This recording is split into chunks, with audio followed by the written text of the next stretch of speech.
Well, greetings, imagination connoisseurs. Once again, it is I, your Duke of Dope Discourse, your Master of Fun and Wonder, your Viceroy of Verisimilitude, your Sommelier of Cinema, your Archbishop of Banterbury, and your Chancellor of Cheerfulness. Not to mention, your existential Mr. Rogers. That's right, Robert Meyer Burnett. I am coming at you on this lovely Friday, right from the Robservatory. Robcasting you from the Robservatory. You, imagination connoisseurs, you, members of this, the Post-Geek Singularity community. This would be Robservations, the show about something, episode number 446.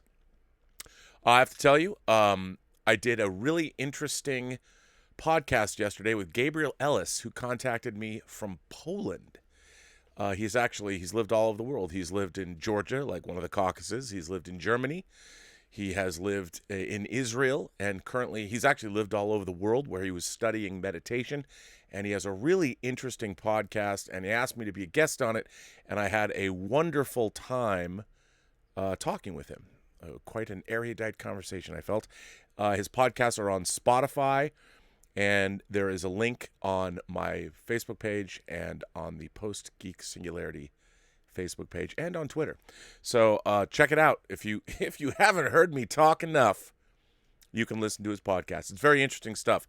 I was on it, and I found it compelling because he asked very interesting questions. Anyway, that was fun.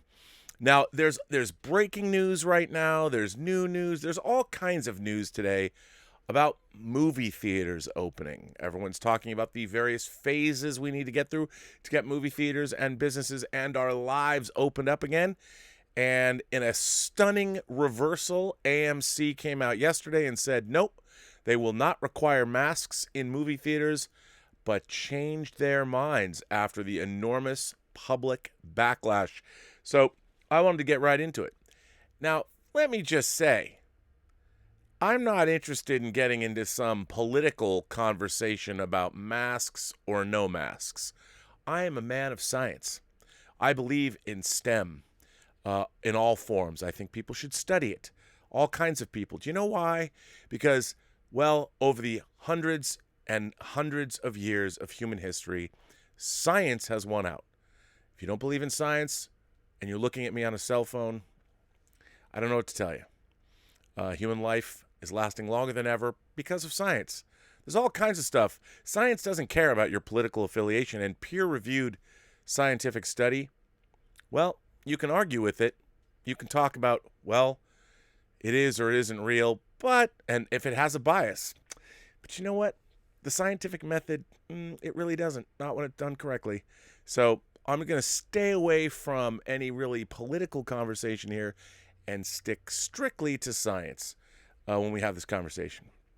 I also think it's an interesting way that public policy can be affected by the outcry. First of all, before I jump into this, I figured I'd bring you an update because I don't really talk about COVID-19 on the show. But as of today, ladies and gentlemen, actually as of yesterday, as of the 18th of June, in California, there are 165,416 positive cases of COVID-19. They detected 4,317 new cases, and we had 70 people die here in the state. 70 for a total of 5,360 deaths. We are going up in terms of new cases. More testing, obviously more people are being identified as having COVID or recovered from COVID, all of those things. And so that's happening.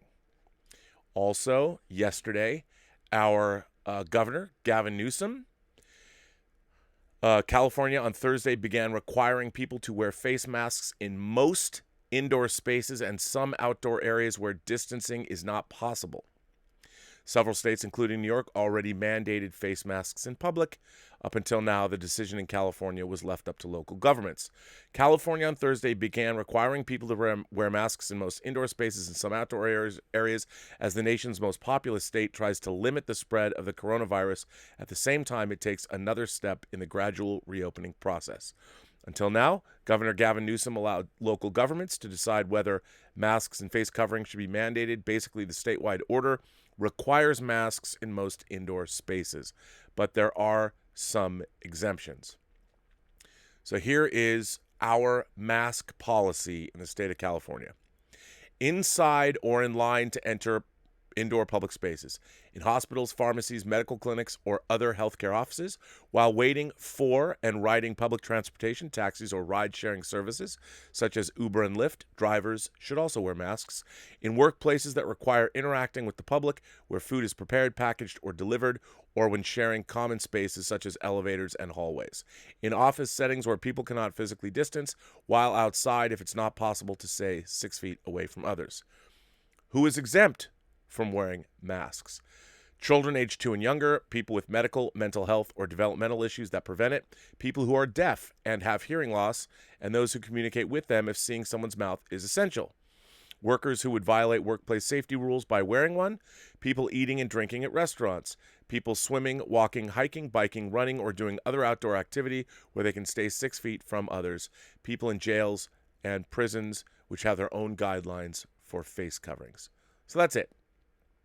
Now, here is what AMC Theaters is telling everybody, and I love AMC Theaters. I love how they've renovated the theaters. I love how they've teamed up with Dolby, so I'm a big fan of AMC Theaters. There they are, AMC Safe and Clean. Our top priority is the health and safety of our guests and crew. AMC is advised by Dr. Joseph Allen, a noted expert and faculty member at the Harvard School of Public Health, advised by Clorox. Reduced auditorium capacities, enhanced cleaning procedures, social distancing standards, a simplified menu. Small print, it says AMC is closely monitoring federal, state, and local guidelines, and our policies and procedures will continue to evolve accordingly. And Clorox is not an exclusive supplier of AMC. Now, they also released this. They released this today, and I'm going to read it. For immediate release, AMC Theaters listens to its guests and scientific advisors and immediately reverses course. AMC will require its guests to wear masks at AMC Theaters nationwide, beginning with the July 15th reopening of AMC's movie theaters across the United States. At AMC, we have been consulting with top scientists and health experts to create a broad, sweeping, far-reaching health and safety effort to make AMC Theaters safe for our guests and associates when our theaters reopen in July. They're going to reopen July 15th. Among many elements of that comprehensive plan was a requirement for our associates to all wear masks nationwide, as well as a requirement for our guests to all wear masks in the many parts of the country that will require it. In those areas of the country where masks will not be required, we nonetheless plan to strongly encourage mask usage by guests and fully expected that the vast majority would do so. That policy on guest mask usage, which is directly comparable with our major competitors and many other highly regarded retailers, was announced yesterday afternoon. This announcement prompted an intense and immediate outcry from our customers, and it is clear from this response that we did not go far enough on the usage of masks. At AMC Theaters, we think it's absolutely crucial that we listen to our guests. Accordingly, and with the full support of our scientific advisors, we are reversing course and are changing our guest mask policy. As we reopen theaters, we will now require that all AMC guests nationwide wear masks as they enter and enjoy movies at our theaters. The speed with which AMC moved to revise our mask policies is a reflection of our commitment to the safety and health of our guests. And they go on. I'm going to continue to read it, but I'll put on my face so you can see me reading it. We will continually monitor the scientific community's latest thinking as to the efficacy of mask usage. We also will be looking at the varying health conditions in specific localities around our theaters all across the country. This will help us determine what our mask policy will be as we go forward, as well as make any other needed changes to this policy. Guests coming to our theaters may bring their own masks, of course, but for those who do not have one, masks will be available at our theater box office for a nominal dollar price. Those who are unwilling to wear a mask will not be admitted or allowed to stay. We will also take this opportunity to express our great appreciation to our many guests who took the time to communicate their views. We will continue to listen and continue to monitor the changing nature of the coronavirus, adapting and adjusting our policies accordingly. I like this. Kudos to AMC for doing that, for listening to what customers had to say, to act so quickly and decisively. And I got to give it up for AMC. I think I'm a fan of AMC. I like what they've done with their theaters. I think they provide a good product. I think their product is displaying movies correctly, and I think they do that, especially in their Dolby theaters. I'm very impressed with what they've done. I like what they've done here. So kudos to AMC. And guess what? Right before I went on the air, guess what else happened? That's right. Regal Cinemas. Wait, hang on. Here it is. Regal Cinemas now requiring, by the way, this dropped at 12:20 p.m., 40 minutes before I went on the air. Regal Cinemas now requiring moviegoers to wear face masks post-AMC controversy. Exclusive. This is on Deadline. D'Anthony D'Alessandro published this 50 minutes ago. Exclusive, we just received word that number two film exhibitor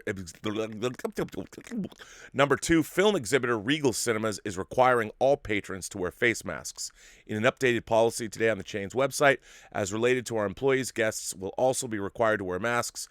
Disposable masks will be made available as needed, noted Regal.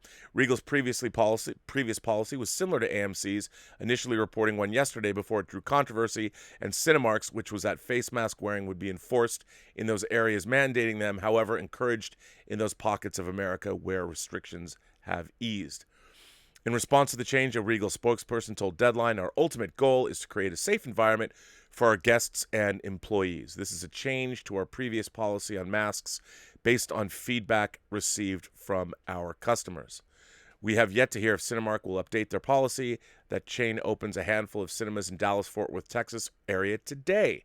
Earlier this morning, Alamo Drafthouse also released a statement that all moviegoers upon that chain's reopening will need to wear masks. In expounding on AMC's flex face mask policy yesterday to Variety, CEO and President Adam Aron said that the chain was looking to avoid political controversy in insisting all moviegoers wear masks. Those remarks drew immediate backlash on social media, forcing the number one chain to reverse its policy this morning and insisting that all moviegoers wear masks until further notice. With the full support of our scientific advisors, we are reversing course and are changing our guest mask policy, AMC's Aaron said today. As we reopen theaters, we now will require that all AMC guests nationwide wear masks as they enter and enjoy movies at our theaters. The speed with which AMC moved to revise our mask policies is a reflection of our commitment to the safety and health of our guests. Now, I think all of this is a good thing. Now, let's remove any thoughts of my civil liberties are being curtailed. Let's just think about restaurants. No shoes, no shirt, no service. Standard policy, makes sense. I understand that. And I think for the time being, while lots of people are still dying and on a daily basis, and lots of people are being diagnosed with cases. Remember, there were 4,317 new cases yesterday and 70 new deaths yesterday in California alone. And these numbers have been going up, up, up, up, and up. So, like wearing a seatbelt, like a policy of no shoes, no shirt, no service, at least for the time being, I think that that's prudent. I also, I don't necessarily trust my fellow human beings. I want to. I love you all, but to also be that safe. And we'll see. With all the protesting, we'll know in a week or two where cases are, and has protesting and people going out into the streets, and has that affected the spread of this virus. I will say this. I've talked to a few people this week who are directly friends with even young people who have been affected by this virus. Here's the thing about this virus. This virus is a particularly nasty virus as it, in terms of what it does to the inside of the body. It can create irreversible damage to lungs. It inflames your bloodstream, causes inflammation. It thickens your blood. It is a nasty, nasty virus. And you don't even want to get a little touch of it. So I also understand we have to open our economies. People got to eat. I know what that's like. But I do think that there's nothing wrong with just acting accordingly for a while. I've been wearing a mask a lot lately. I wore one on this show. It's not so bad. There are comfortable masks out there. I know for a fact that I really want to see Tenet. If I can go see Tenet and wear a mask, and I know that everyone else is wearing a mask, I'll bring hand sanitizer. I'll sanitize my sheets. I'll sanitize my seat, at least the armrests or whatever. I can err on the side of caution. I don't think that there's anything wrong with that. I mean, at least for the time being. We haven't tamped down this virus yet, especially here in California. So I find no problem with, just being a little careful. And I do want to shout out to both Regal and AMC for listening to people because, I'll tell you this. It makes me more apt to want to go to an AMC or Regal cinema now because they're listening to their customers and they're taking this seriously and they're being decisive. There was no wishy-washy policy. They put one out. They got backlash. Within 24 hours, they said, we were wrong. We're going to do this instead. I think that's responsible business ownership. And I think for a chain that is fighting for its very survival like AMC is, I understand it has to open. They have rent to pay, and they don't want to lose their whole business. They already had a $5 billion debt going into this coronavirus epidemic. So I want to see AMC get through this. And I'll tell you something. I am apt to support them for these actions. And I think that they're just looking out for everyone's safety. When you can't be sure, it's always best to err on the side of caution. So kudos to AMC for doing this. Now, I will admit, one of my new favorite things to do is watch people going to city council meetings and talking about why they're not going to wear masks. I mean, Orange County and Ventura County here, which are close surrounding counties to Los Angeles County, man, look up those videos. There's some entertainment value for you. I mean, I don't understand. I really don't understand. Like, if you don't want to wear a mask, don't go out. But if you're going to go out and you're going to be around other people, think about the body politic. Think about, hey, your fellow mankind. I think it's just polite, at least for a while. That's all I have to say about that. Let's see what you guys have to say. I know there's some great excitement here, or maybe not as much excitement as I thought. We shall see. This letter comes from Nigel Lowry. Hi, Rob. Just a quick email sparked by your comments on today's show regarding copyright strikes. Just wondering if you could answer something that has occasionally given me cause to ponder. We all know about copyright strikes, but how is it that some YouTube channels prosper by extensively using copyrighted material? I don't mean like using a few seconds of trailer footage on random fan channels, but work on such things as Honest Movie Trailers, Cinema Sins, or personal review channels such as Oliver Harper's. How can these channels survive when each video is comprised solely of lifted footage? How does the review protection of fair use cover these but not your discussion of Dune?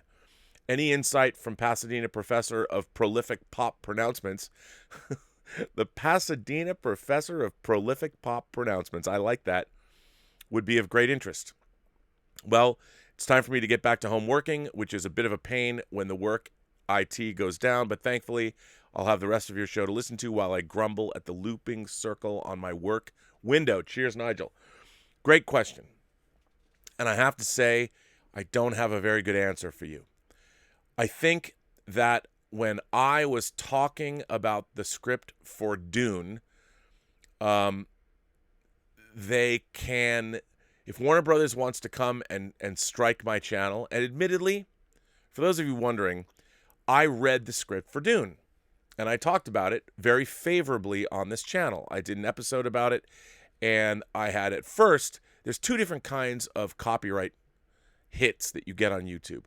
One is not dangerous. One is just a notice that you're getting a copyright strike, so they'll demonetize that episode that you've put on, which means you can't get ad revenue for it. You can still get your super chats or tips, but you can't get ad revenue for it, so it no longer earns money for your channel. But they don't take it down. You don't have a permanent mark on your record. But if you get that's a copyright notice, copyright violation notice, I guess. Then there's an actual copyright strike, where it's not a notice, it's not a warning. You've flagrantly done something to violate copyright. Like, for instance, if you put a piece of music on your channel and that piece of music is owned, like if I were to put a Prince song and play that song in its entirety on my channel, I'm monetizing my videos. I'm getting ad revenue for them. So Warner Brothers or Prince's estate can come and hit me with a copyright strike because I'm flagrantly profiteering off someone else's copywritten material.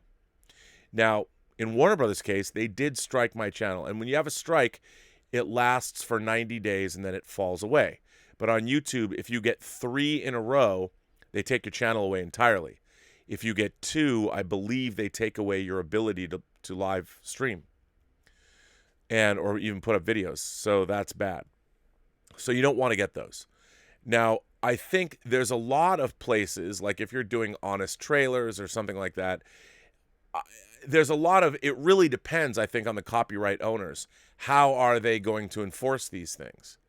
How much are they going to enforce them? In the case of Dune, it hasn't even come out yet, so they're going to be zealously, maybe overzealously, protecting the Dune brand, the Dune movie that's coming out. They don't want to see any element of impropriety. And of course, the Dune script itself, if you look at a movie, they'll say at the end of the film, they'll give you a copyright disclaimer, and they'll say the screenplay, copyright, in the case of Dune, I think 2020. So it's their copyright. Now, I could have fought, but I didn't. Here's what I did. I got a regular copyright strike against the channel. Now, I thought it was because I had done something else. So then I took out the offending bit and I reposted the same show. Then they struck my channel with a real copyright. Bad boy, Bob, bad boy. Slapped me on the hand, and they're like, I had a major strike against my channel, and I had to wait 90 days for it to fall off. Now, I did it twice. So the powers that be at Warner Brothers, they let it slide the first time, but the second time, and I was being cheeky, I fixed what I thought I had done, how I thought I had violated copyright. I took that out, and then I reposted the show. But no. They're saying that you read our copywritten material. I mean, there's a case to be made that I didn't really violate their Like, I'm talking about it. I'm covering it. I didn't steal that script. I mean, it's, so it's an interesting thing. But I think most of the time, look, a lot of these places, if you're doing like an honest trailer about a movie that came out 4 years ago, in a way, what you're doing is you're keeping that movie alive on social media. It's free advertising. So I think that studios have allowed things like that to slide, knowing that ultimately if you're going to go after somebody, that's more trouble than it's actually worth. Let people promote your product for you. Let people do an honest trailer about a movie. Because what it does is you watch the honest trailer and you're like, haha, I'm going to go back and watch this again. And I think that it's a very sort of, I don't know if it changes, I guess. Don't really know, but yeah. So it's a good question. I don't necessarily have the best answer in the world for you. Ian Samuels wrote like 2 letters to me today. I'm going to read it. Rob and fellow Robservationists. Rather than a negative subject, such as the lazy writing of modern Trek, let's talk about the power of a great writing team and Deep Space Nine. The Deep Space Nine writing team had a lot to deal with. They had to deal with a great deal of hate, critics and fans of the original series and TNG complaining it wasn't Trek. They don't trek. They don't go anywhere. They're stuck on a frickin' station. This crap is not Star Trek. as well as the hate they had with issues of casting. They had written scripts which included Bajoran First Officer being Ro Laren, who had appeared in a number of episodes of TNG, 9 to be exact, and was a strong supporter of the Maquis. She was supposed to have a scene with Picard. This scene was changed to the one Picard had with O'Brien. So later on, they had to create a completely new character. The character they created was Major Kira Nerys. Her background as a freedom fighter trying and succeeding in forcing out the Cardassian occupying forces. Her background was incredibly strong. You know what? She might have only had 8 episodes. Maybe it was Q who had a total of 9. Drawing a blank here. It gave her an interesting connection when dealing with Cardassians, the Bajoran Provisional Government members, other ex-freedom fighters, and members of the Bajoran religion, the Kais, and the Vedics. The writing team had not only created a character who had a full background, but also a fully developed character who they found it easy to write some of the strongest stories for. Deep Space Nine was, despite what many say, the time Star Trek had the best writing. I agree with that. There are many that hold on to the past with the original series, which had some really good stories, some really good episodes, but didn't have the consistency and the strength of writing that Deep Space Nine was blessed with. I believe that along with Babylon 5, Deep Space Nine did not only have the best writing of any Star Trek series, but generally for any sci-fi series. Babylon 5's Shadow War and Deep Space Nine's Dominion War are some of the best sci-fi TV ever. I saw reruns of the original series with Kirk, Spock, McCoy, Scotty, and the others when I was young. Then the next generation came along when I was just about to become a teenager, starting when I was 12 years old. About the same time, I decided that I wanted to be a writer. Deep Space Nine arrived a little before I turned 18, and I did not enjoy Voyager. It felt like a response by the studio to the backlash they got about Deep Space Nine, a way to go back to the trekking that haters insisted was missing from DS9.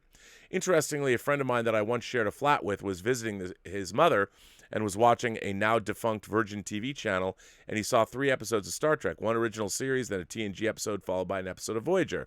The plot for all 3 was pretty much the same, showing that much of early TNG and Voyager were just rehashed plots from the original series. But I was 26 when Enterprise hit our screens and found that I liked that, and I found that like that. I didn't have the problem that I had with Voyager, or the problem I heard from friends who couldn't get past Scott Bakula being Sam Beckett. So in my humble opinion, Deep Space Nine was the golden age of Star Trek writing. Some of the most Trek episodes were found in the series. Ian. Well, Ian, I definitely agree with you there. You know, it's interesting, like I said, I just went back and watched Past Tense, parts 1 and 2, and you look at that, I mean, it's more relevant than ever. It seems like they ripped that out of the headlines. It was amazing. It really was amazing. So, yeah. Great stuff. Let's see. What do I got here? Dean Mikatich writing another letter. This is a good one. Hi, Rob and the Post-Geek Singularity. I must have edited this letter about 20 times. It has changed direction just as many times, and it got a little too political. So I hope I got all the politics out, and if not, my apologies. Well, today I came across that story in Variety titled 10 Problematic Films That Could Use Warning Labels. They explain why Gone with the Wind was pulled from HBO Max and that it will return once things have cooled down, with warning labels listing the issue with the film so no one will be triggered while watching it in the future. The article also goes on that we can't get rid of films, but more films will need to have warning labels in front of them. The following are the films they pointed out as problematic. They also gave reasons why each are. I will give a short abbreviation of the problems they've listed. Those films are, remember I did read this article yesterday, but I'll do it anyway. Dirty Harry, a rogue cop working outside the law. Forrest Gump, protesting is bad and it even has the KKK. 3, Indiana Jones and the Temple of Doom. The depiction of Indian people is problematic. Me Before You, disability is bad, so kill yourself. I think the author of the article missed the point of this film. Once Upon a Time in Hollywood, white privilege and sexism. The Children's Hour, the depiction of LGBT people. The Searchers, racism. Silence of the Lambs, the depiction of transgender. Holiday Inn, blackface. True Lies, Arab characters as religious fanatics and terrorists. I have not seen all the films on the list. I have seen just over half. But do they have issues? Yes, they do. Maybe not the ones stated in the article, but they do have issues. They also represent the time they were made in. I understand what the world was like when they were made and see beyond what would be considered issues today, and I enjoy them for what they are, entertainment. Does this mean that every film should come with a warning label? No. No film should come with a label of any kind with the exception of the rating it's been given. Those are so someone who's not old enough to understand does not get exposed to content that is not suitable for them. If we do start putting warning labels onto all films, would they need to be kept updated? Because if something in a film today is not problematic, it might be in 5, 10, or even 50 years from now. Where would it stop? I don't know what has changed to make people so easily triggered compared to 20 years ago, but it's starting to affect the way we live our lives and enjoy the entertainment we like to view. Maybe it's the way people are being taught in schools and at home. Or it could even be social media. That's the cause of it. I don't know. But people feel safer ranting and raving from behind a keyboard looking for like-minded people to back them up. If it is social media, thanks Mark Zuckerberg, Jack Dorsey, and Evan Williams. You might have good intentions creating Facebook and Twitter, but could you have also made the world a little worse to live in?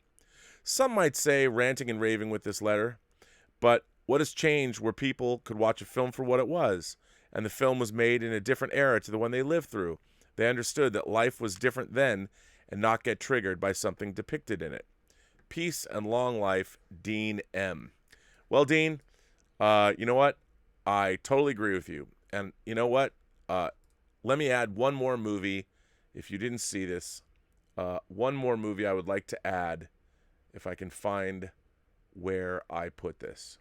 Because I have one. I believe, let's see, is it here? Guys will enjoy this. Yes, a new movie has been added, has a disclaimer in front of it now, from Sky TV in the UK. That's right, ladies and gentlemen. Aliens. Aliens, a 5-star movie.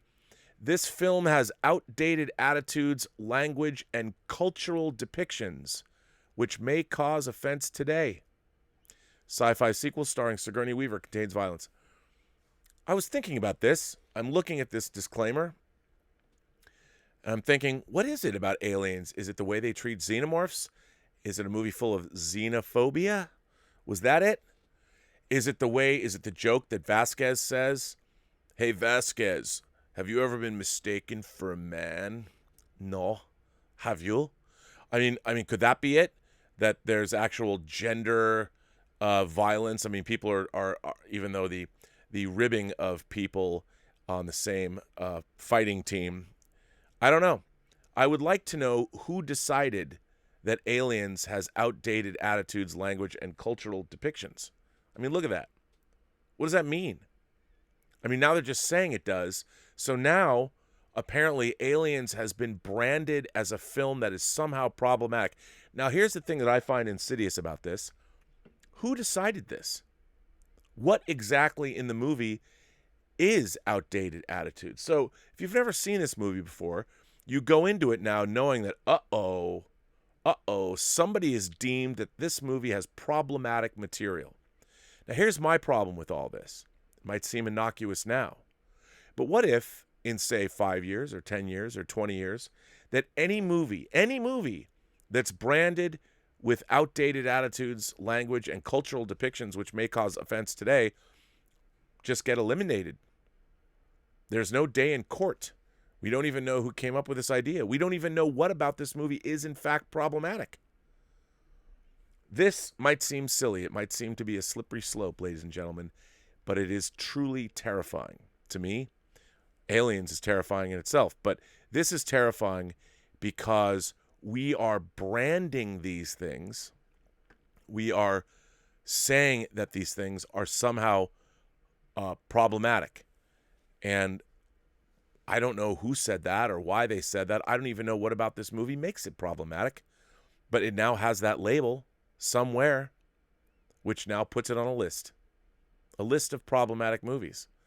You don't know why it's problematic, but you know, if our free society somehow someday gets less free, maybe what's on that list, we don't know why it's on the list. We don't know who put it there. We don't know whose opinion. But what if they just decide to delete anything that's on that list without giving it its day in court? If we're going to start branding things like this, if we're going to start deciding, we better be fucking smart about it. And we better really start really thinking long and hard about why it is we're starting to do this in our society, in our free society, a society where one of our very basic rights, the right of free speech, is under siege. It's terrifying. Science is under siege. Free speech is under siege.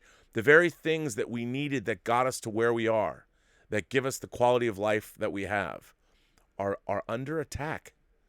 And it's a little frightening. It's a little scary. So I hope someone writes in to Sky and say, why is aliens being branded like this? Please provide specifics. I'd like to know. I think we all would like to know, so we can know what to look for when we have to combat it out in the open. Because it's coming, people. It's coming.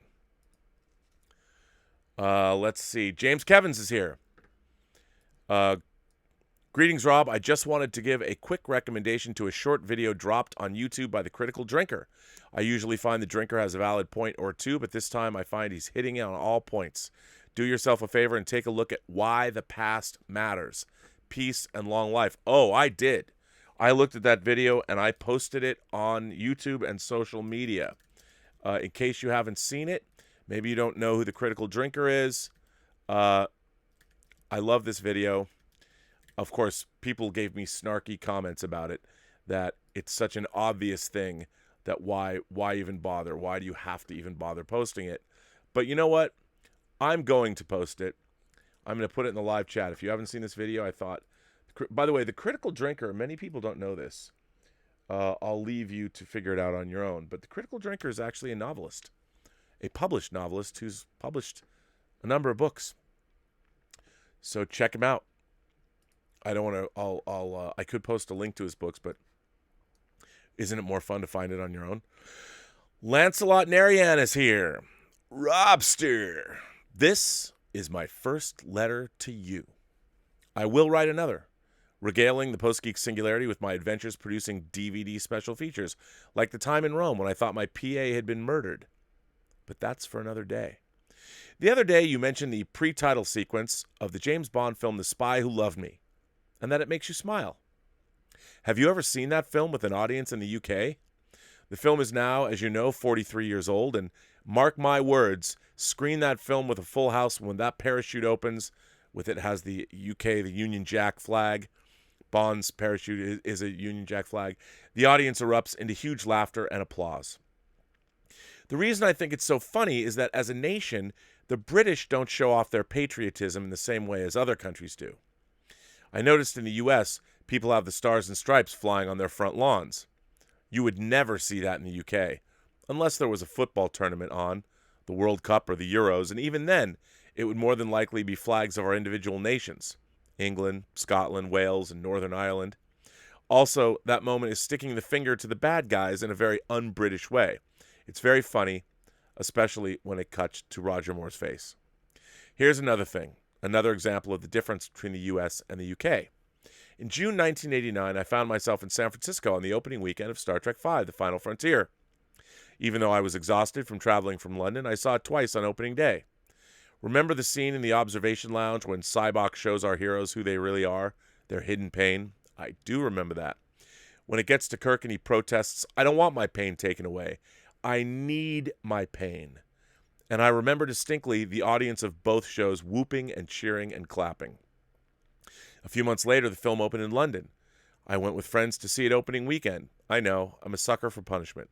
We get to the same scene. Instead of applause, the reaction was markedly different. They laughed their bloody heads off. I mean, they were in hysterics. Overt displays of emotion are particularly un-British too, although this is probably changing. Things are changing everywhere. As Biggs Darklighter once said, there's a storm rising all over the Empire, Luke. Even Tatooine will feel it. Someday. Ooh, nice pull on that one. From those deleted scenes. I really don't know what this all means. I just found it interesting. Anyway, I'll write to you again soon. I love what you do, and I'm grateful that you do it. Don't let the bastards grind you down. Stay strong, brother. Lancelot. Well, you know what? I like that letter. Thank you for writing in. It was great to get a letter from you, and I've appreciated your support of the channel. Of late, we DVD producers have to stick together, considering talk about people out of a job. I mean, oh, wait. Did I happen to mention that this week, the Blu-ray for The Hills Run Red, I promise this is the last day I do this. A movie I produced and that I also produced along with director Dave Parker, 6.5 new hours of bonus features, is now out and you can buy it. And I want to say thank you to everybody who has sent me pictures of the disc. I hope you all enjoy it. I haven't heard back from anybody. Nobody's reviewed the special features, so hope you enjoy it. I hope you enjoy our lurid little movie. We certainly had fun making it, and it was an interesting journey to get it made, to say the least. This next letter comes from Saban Edmund, who says, "Hi, Rob. Let's say CBS All Access called you up and asked you to create a TV show set between Star Trek the Original Series and Star Trek the Motion Picture. What story would you want to tell?" You know what? Since you brought up that era, there is a series of Star Trek books written by some of my favorite writers, including David Mack, and it's called Vanguard. And it's kind of a cross between Deep Space Nine and the original series, and it's got a lot of political intrigue, characters you might recognize, an alien threat in the Tholians, a really interesting series of books. I would adapt that series. I'd adapt the books. I like those books. They're there. You know, they adapt Harry Potter books. They adapt Tom Clancy's books about Jack Ryan.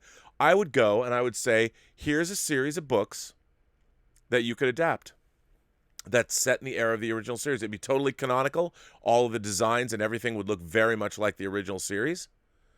But updated with modern filming techniques, modern visual effects. It would look like the original series. It would look like Star Trek. That's what I would do. And if you don't know that series, check it out. I think it's a really good series. I really enjoyed it. So yeah, that's what I would do. And you've already got, you've got, what is it, like 10 volumes, 8 volumes, something. I would go ahead and do that, and you could probably get a number of seasons out of that. I think it'd be great. I like the characters, so why not? Why not?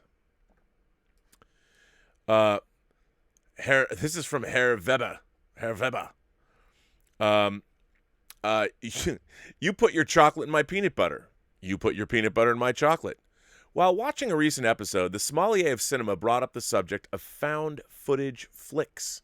I didn't bring it up. I think a writer did. A letter writer. As I was listening, and a glass or two of Cab Sauv may have disappeared, I merged the found footage thoughts I was hearing with another film form that I think has only been done once commercially. I could be wrong here. Thought I would share an interesting type of film for those not familiar, and they might enjoy it.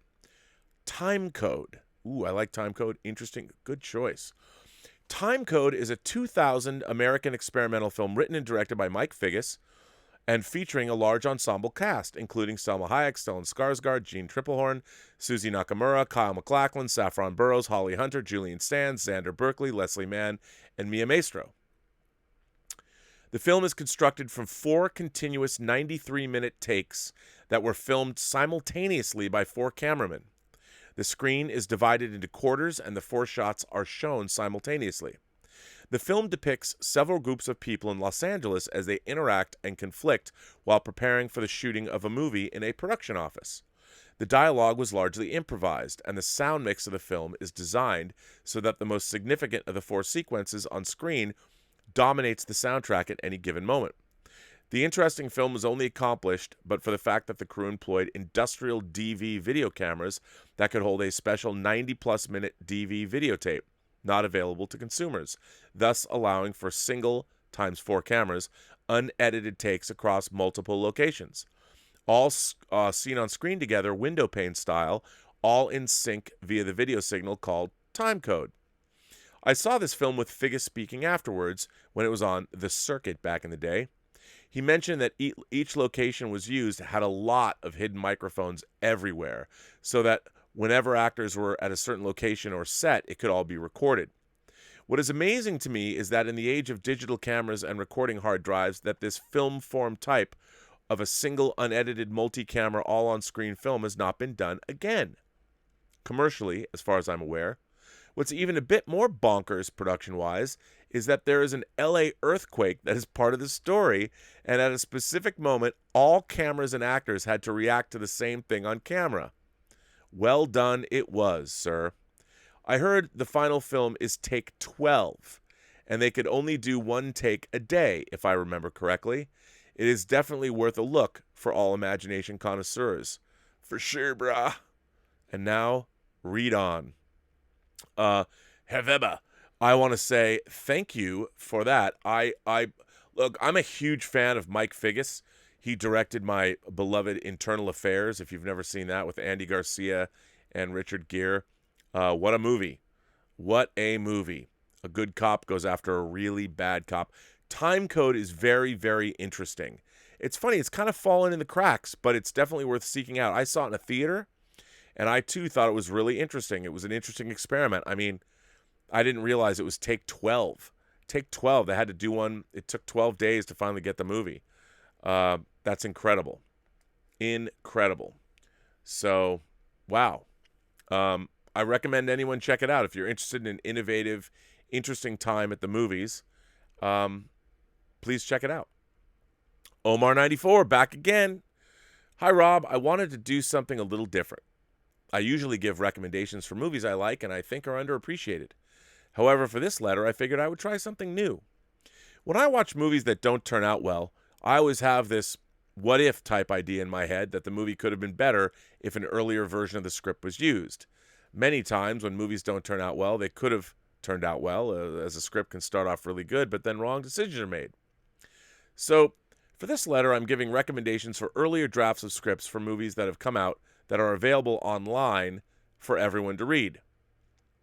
I've talked about these scripts before, so some might feel this is redundant for me to talk about, but I do recommend reading them, as I do really like them. My first recommendation is an earlier draft of Ghostbusters 2. I don't dislike Ghostbusters 2, believing it is watchable and entertaining in some parts, but I thought this earlier draft was better than the final film and it would have made a better movie. This draft is dated August 5th, 1988. It has similarities to the final film, but there are noticeable differences.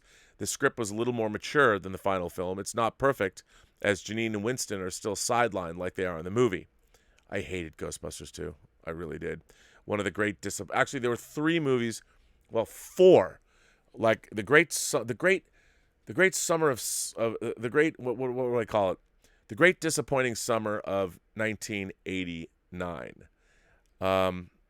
Yes, it's a very disappointing summer, and I have to tell you, the summer did start out promising with Tim Burton's Batman. I found that it was promising, but then the disappointing movies, Indiana Jones and the Last Crusade, Ghostbusters 2, License to Kill, and Star Trek V, all disappointing.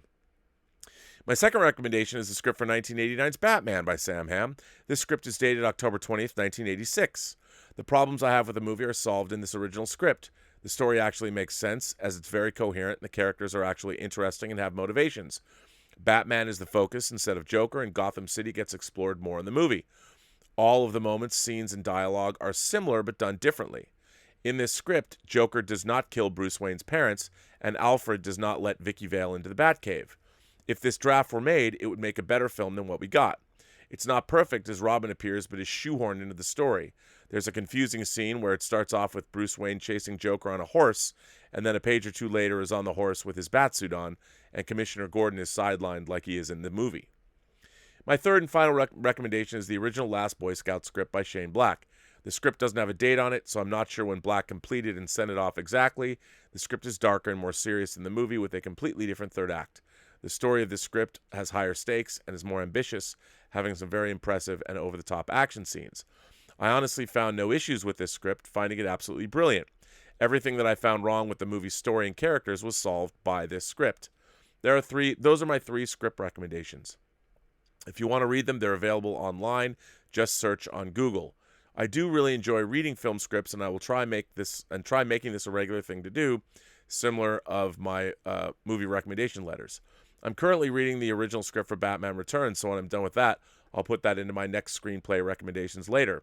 Thanks, and live long and prosper. If you're reading the original Batman Returns script that I read that the studio was going to make, that they just deemed too expensive, it was one of my favorite scripts I have ever read, depending on which you are reading. Our man Calvin Bowles, the father of Braxton, our favorite 5-year-old imagination connoisseur, is here with a letter. Hey, Rob, I was listening to your show and you were talking about the article about how some movies need disclaimers and discussions to tell us that certain things in movies of the past are problematic. This is the stupidest thing I've ever heard. Treating us like 5-year-olds, like we cannot discern for ourselves right and wrong. But let us see how a 5-year-old discerns these things, and I happen to have one here, and I will give you an example as it just happened last week. Braxton's mom was watching Breakfast at Tiffany's the other night, and Braxton was not really watching, but playing with his brother. And then the landlord part happened, and he looked up, and at first was laughing at the slapstick. And then he turned to me and looked confused and said, "That guy is not Chinese. Why didn't they get a Chinese guy to play that part?" So I told him this movie was old, and at the time, they didn't hire people who were not white for parts in movies. Braxton then told me that they were wrong for doing that. He came to this conclusion on his own. He did not need a group of Harvard graduates to discuss why it was wrong. He was able to figure this out for himself. Why do these people think this is going to happen? Or isn't going to happen? We see Gone with the Wind and then we're going to think, what, slavery is okay? I saw it when I was 12 and I didn't think that, and I cannot believe most people who do see these films are going to recognize that these past images aren't wrong. If 5-year-old Braxton can, I'm sure the average Joe can too. And if he can't, a disclaimer and a discussion will do no good at all. Hey, Calvin, I'm with you. I think the disclaimer and the discussion is to appease others. It's fashionable, you know? So I don't necessarily think that you are wrong. So, indeed, I think it's kind of dumb. It's really dumb. Let's once again, let's go back and look at this disclaimer that I do not understand. Aliens. This film has outdated attitudes, language, and cultural depictions which may cause offense today. Really? And we don't know what those are. See, what it does now is it makes me, as a viewer, if I've never seen this movie before, my first time viewing this movie is now going to be tainted by the idea that something in this movie is wrong. There's wrong depiction. That's not fair. That's not fair at all. Who are you to say that? I don't know. Continuing on this theme, Lucas M. is here. Lucas M. says, "Dear Rob, today on your show, Thursday, June 18th, you responded to an article citing multiple popular American films that the writer found to be problematic, stating that they all should be prefaced with disclaimers or discussions to educate the audience on their problematic nature. Part of your response was a desire for an intelligent movie-going audience, one that is properly educated in history and expected to approach a work of art with an understanding of its historical context, to be able to discern for themselves what they find to be problematic instead of being told what to think by the content's provider. After listening to your response and keeping up to date with the controversy surrounding Gone with the Wind, I have come to the fascinating conclusion that if I plan on having any sort of informed opinion on the film, maybe I should sit down and watch it. Watch the thing. I've known for a while now that it continues to dominate the all-time box office gross record when adjusted for inflation. Its estimated number of ticket sales more than doubles that of Avengers Endgame. I've also known that it is a constant subject of scrutiny and controversy, awakening again from its slumber to reach the forefront of entertainment news and discussion. Now, I'm only 30 minutes into the film, so my opinion is about 13% informed. I will spare you of it, but I am writing because while watching the movie and continuously pausing to look up everything about it, I came across a 1947 op-ed written by Hattie McDaniel, who, as you know, was the first African American to win an Oscar for her role in the film, despite not being allowed to attend the premiere and almost not being allowed into the Oscar ceremony itself. I wanted to share the essay with you. Well, seeing that today is Juneteenth, I would read this. So this article, this was in the Hollywood Reporter. It was published on February 19th, 2015. Hattie McDaniel defies critics in a 1947 essay, "I have never apologized." This is what she wrote. Hattie McDaniel, the first African-American actor to win an Academy Award for 1939's Gone with the Wind, wrote this piece in the 1947 issue of The Hollywood Reporter. And this is Hattie McDaniel. An utterance of the first century Jewish scholar, I am became all things to all men, can very aptly be applied to Hollywood, film city of the world. To the blue-nosed moralist, it is a city of gin and sin. To a producer, it is an exacting place of business. To the actor or actress, it is a powerful potentiate holding in its hands honor or oblivion. To the tourist from Salt Lake or Peoria or Milwaukee, Hollywood is a man-made fairyland. 16 years ago, I was a tourist from Milwaukee. I had headlined on the Pantages and Orpheum circuits, but vaudeville was as dead as last month's hit song. The stock market crash of '29 had left big business paralyzed, and every town had its breadline and hobo jungle. Entertainers were a dime a dozen, and even at that cut-rate price, there were no takers. Milwaukee was really my springboard to Hollywood. I landed there broke. Somebody told me of a place as a maid in the ladies' room at Sam Pick's Suburban Inn. I rushed out there and took the job. One night, after midnight, when all the entertainers had left, the manager called for volunteer talent from among the help. I asked the boys in the orchestra to strike up St. Louis Blues. I started to sing. I hate to see that evening's sun go down. I never had to go back to my maid's job. For 2 years, I starred in the floor show. I was little more than a kid, but I was old in show business. I won a medal in dramatic art when I was 15. 1 year later, my oldest brother, Otis, who wrote his own show and songs, persuaded my mother to let me go on the road with his company. I loved every minute of it. The tent shows, the kerosene lights, the contagious enthusiasm of the small-town crowds. Sam Pick's patrons were nice to me, but they kept asking me one question that disturbed me. Why don't you go to Hollywood and get in the movies? Some friends were driving to Los Angeles, and they persuaded me to come with them. I had a shiny new pocketbook, but very little cash in it. People are always telling me about the lucky break I got in pictures. I don't take the trouble to tell them of all the years I sang in choruses, worked in mob scenes, thankful for the smallest thing. A call from Charlie Butler at Central Casting was like a letter from home. A bit part with a line of dialogue was like manna from heaven. Old Father Time has a way of shuffling along, and as the years went by, I found myself working with such great stars as Joan Crawford, Jean Harlow, Clark Gable, Irene Dunn, Barbara Stanwyck, Will Rogers, Margaret Sullivan, Betty Davis, and Jimmy Stewart. Many extras complain about getting tired of sitting around on sets. I never tired. A soundstage was as exciting as a William Spears mystery. I learned so much just sitting and watching. From incidental comedy roles, David O. Selznick cast me as Mammy in Gone with the Wind. I was now a recognized feature player, and although I had other large roles at most of the major studios, this was my first chance at a straight dramatic role.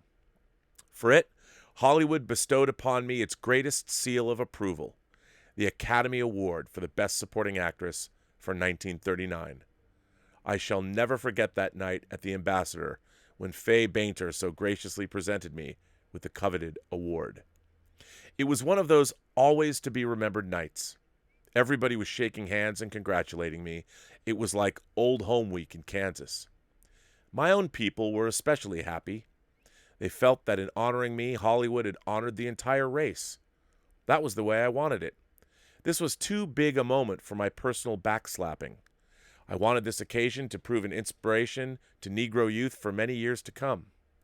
Recently, Hollywood had been criticized for its portrayal of the Negro on screen.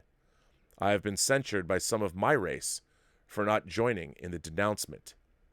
Many of those loudest in their condemnation are newcomers who do not remember the days when no Negro player was given a dressing room, when there were no hairdressers on sets for Negro actresses, when no studio hired a Negro wardrobe girl. I've seen many changes in the film city, and the trend has been one of increasing gain. We have been welcome into unions, where the rate of pay is standardized. Members of our group have served on the board of directors of the Screen Actors Guild. Louise Beavers now serves in that capacity. Critics have said Hollywood insists on casting all Negroes as menials or clowns. Our memories are short-lived. In one of MGM's Dr. Gillespie series, Lionel Barrymore watched a Negro doctor, Jack Carr, perform an operation in a New York tenement house. Clarence Brooks portrayed a Negro doctor in Aerosmith. Stymie Beard, formerly of Our Gang Comedies, Ida James, and another Negro girl were classmates of Shirley Temple in the graduation scene of Since You Went Away. Lee Whipper stood out against lynch law in the Oxbow incident, and again in Mission to Moscow, he portrayed the Ethiopian Emperor Haile Selassie, who walked out of the peace conference after his prophetic voice painted the dismal picture of fascist growth and terrorism. Caleb Peterson was a dignified veteran in Till the End of Time. During the war years, Rex Ingram, Kenneth Spencer, and the late Ben Carter were soldiers. I have never apologized for the roles I play. Several times I've persuaded the directors to omit dialect from modern pictures. They readily agreed to the suggestion. I have been told that I have kept alive the stereotype of the Negro servant in the minds of theater-goers. I believe my critics think the public more naive than it actually is. As I pointed out to Freddie Washington, Arthur Treacher is indelibly stamped as a Hollywood butler, but I am sure no one would go to his home and expect him to meet them at the door with a napkin across his arm.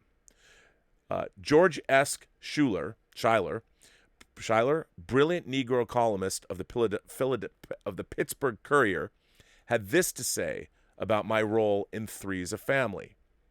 There is no more reason for assuming this maid to be typical of the Negro race than there is for assuming that the old, almost blind physician in the picture is characteristic of the medical profession when he tries to deliver the wrong woman of a baby. It seems to me to be good, rousing slapstick, at which Hollywood has traditionally excelled.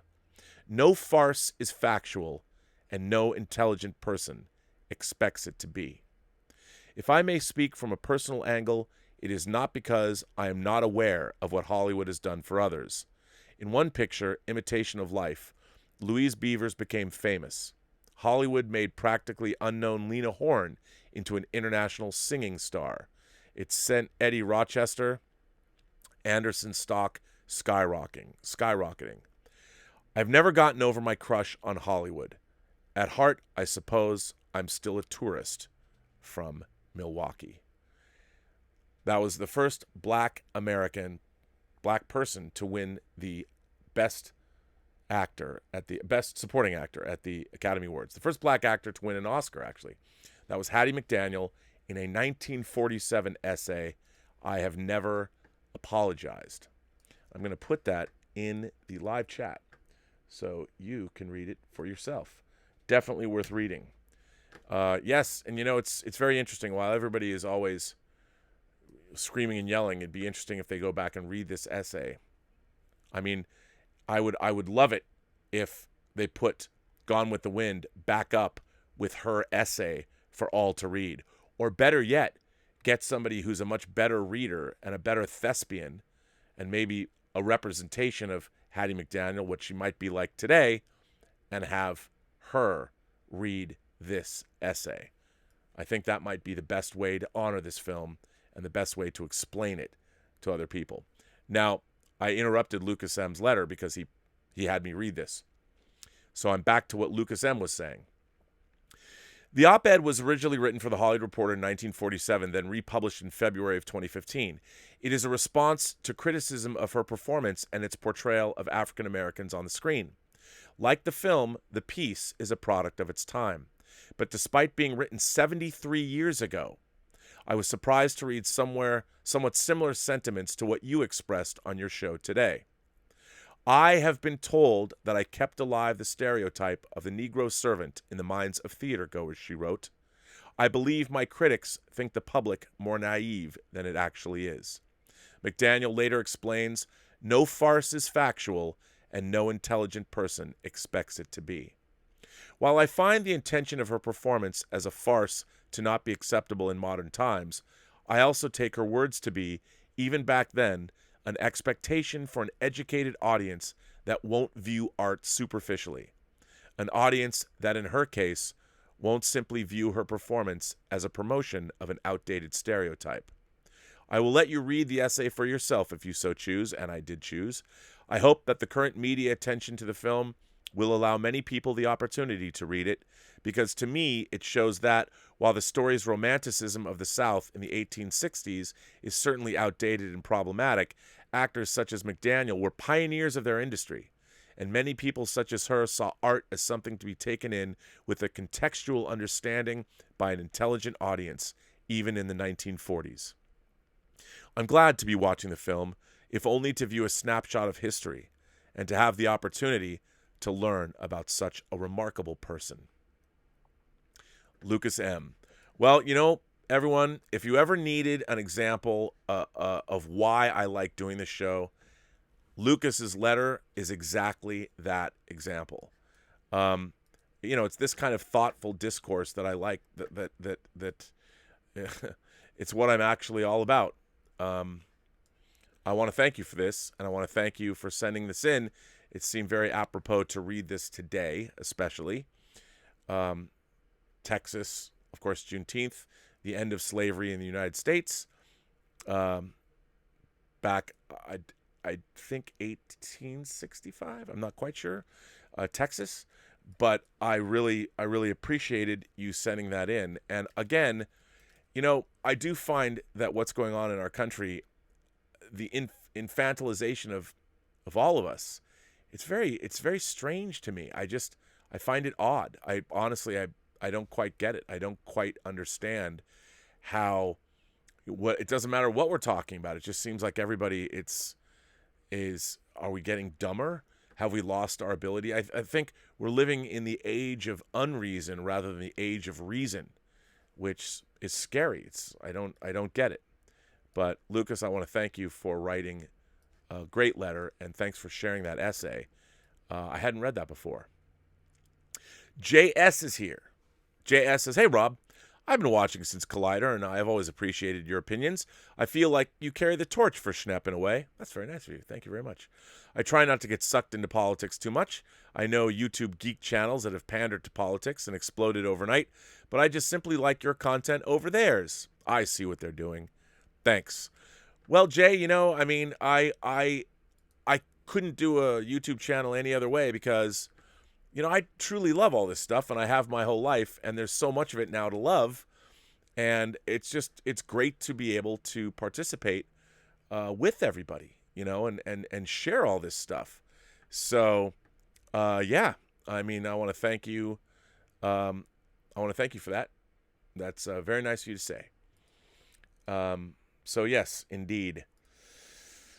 Let's see. Eric Gant. I'm going on to what you guys are saying right now. Eric Gant is here, sends in a tip and says, "Censorship is a scary, slippery slope. I loathe Gone with the Wind, but I don't see how canceling it or slapping a warning on it will help anyone.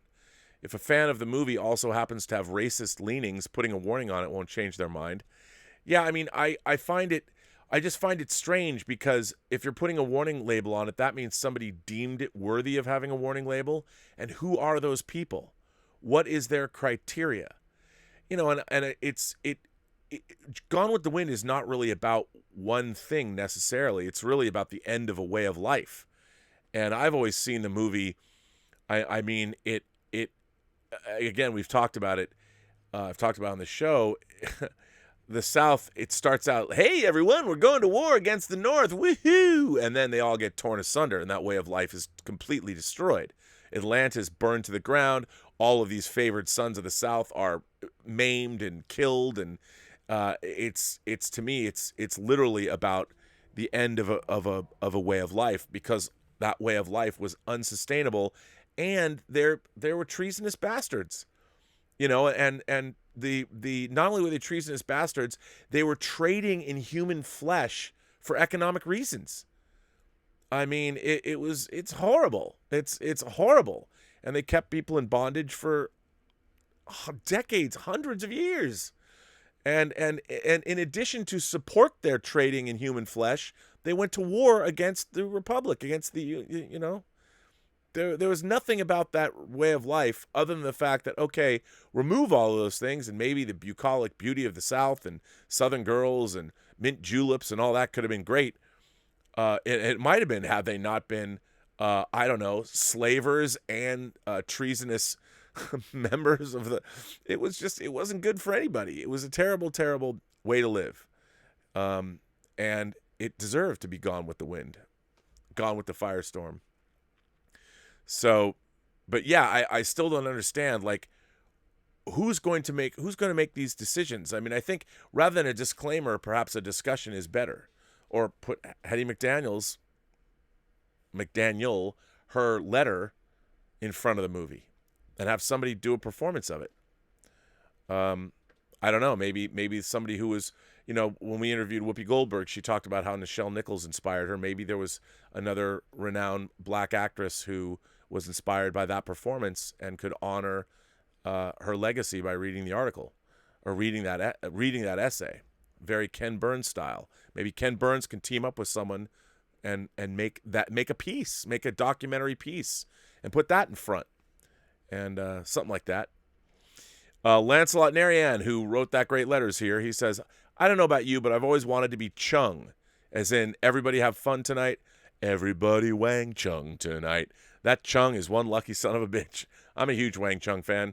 I love their first album, Points on the Curve. I loved the score they did for To Live and Die in L.A. And yeah, they got a little poppy after that, but I still like them. Lancelot goes on to say, hey man, I listened to the Word Balloon podcast last night.